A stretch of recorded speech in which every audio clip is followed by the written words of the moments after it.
For USDT from Bybit to Binance. Hi guys, welcome back to our channel. In this video, I'll be showing you the ways to transfer USDT from Bybit to Binance. First of all, you need to copy the wallet address. So for that, open up a Binance application and then log in into your account and go ahead and select the asset that you wish to receive. So right on this page, you need to go to the trade icon or the wallet icon. So right on this page, you need to go ahead and tap on the trade icon, wallet icon, and go ahead and select deposit crypto. So since you want to deposit it now, select USDT from the top, and over here you'll need to select the network type, and then it's going to take you to the other field where you can get to copy the wallet address as well as the QR code. As you're done with that procedure, now exit out of your Binance account and then log in into your Bybit and go ahead and tap on the transfer button. So after you're logged into your Bybit account, that's going to take you to the official web page.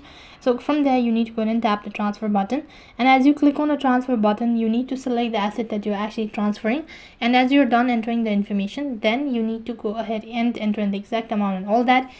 Paste in the wallet address that you've recently copied and confirm your transaction by entering the PIN. As you're done with that procedure, you'll be notified that you've successfully transferred USDT from Bybit to Binance. So in this way, you can transfer USDT. That is all for this video. I hope the video was helpful. Make sure to like, share and subscribe to our channel. Thank you for watching. See you in the next video.